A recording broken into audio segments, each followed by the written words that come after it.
کبھی بھی کسی شخص کی برائی کا بدلہ برائی کے ساتھ نہ دیں، ورنہ آپ کو محسوس ہوگا کہ میرا دل سخت ہو گیا ہے، میں کڑن میں آ گیا ہوں۔ آپ ہر وقت نہ پھر لوگوں کے عیب بیان، لوگ اس طرح کے ہیں، لوگ اس طرح کے ہیں، فلانا یہ کہتا ہے، دیکھو آج اس فلانے نے یہ کہہ دیا، پھر آپ کی طبیعت لوگوں کے ہر وقت عیب ڈھونڈے گی، بیان کرے گی۔ اور اگر آپ برائی کا بدلہ اچھائی سے دینے لگ گئے، ذہن بن گیا۔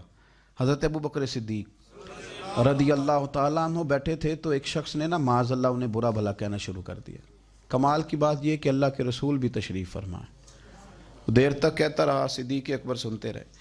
جب صبر کا پیمانہ لبریز ہونے لگا تو ابوبکر صدیق اٹھ کے فرمایا کہ جو تو کہتا ہے سب جھوٹ کہتا ہے، تو غلط ہے۔ دو تین جملے کہے تو اللہ کے رسول اٹھ کے چلے گئے۔ صدیق اکبر کہتے ہیں پیچھے دوڑا، یا رسول اللہ صلی اللہ علیہ وسلم جب تک وہ بولتا رہا آپ تشریف فرما رہے، اور میں نے دو باتیں کی تو آپ آ گئے، تو حضور فرمانے لگے، او خدا کے بندے، جب تک تو چپ تھا نا، رب نے تیرے سرانے فرشتہ کھڑا کیا ہوا تھا جو تیری طرف سے جواب دے رہا تھا۔ تو کیا سمجھتا ہے کہ لاوارث ہے تو؟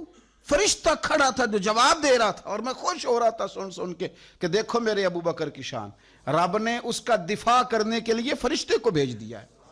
لیکن جب تو خود بولا ہے نا تو فرشتہ چلا گیا، شیطان آ گیا لڑائی چمکانے کے لیے، تو چونکہ فرشتہ چلا گیا تو میں بھی آ گیا۔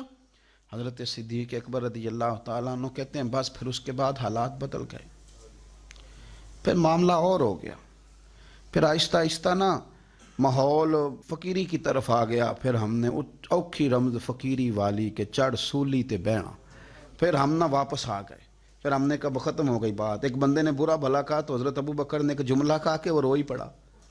اس کے بعد ایک نے برا بھلا کہا تو حضرت صدیق اکبر کہنے لگے اگر تو واقعی سچا ہے نا، جو تو عیب میرے بیان کر رہا ہے وہ میرے اندر ہیں، بات پہ غور کرنا۔ آئے ہائے، کہنے لگے اگر تو واقعی سچا ہے تو پھر اللہ مجھے معاف کر دے، اور اگر تو جھوٹا ہے تو میں دعا کرتا ہوں رب تجھے معاف کر دے۔ وہ شخص کہتا ہے ابو بکر نے تو رلا ہی دیا، تڑپا ہی دیا۔ میں قریب گیا، میں نے کہا نہیں حضور میں جھوٹا ہوں، دعا کریں رب مجھے ہی معاف کر دے، کیا لینا ہے بدلے لے کے، چھوڑ دیں یار۔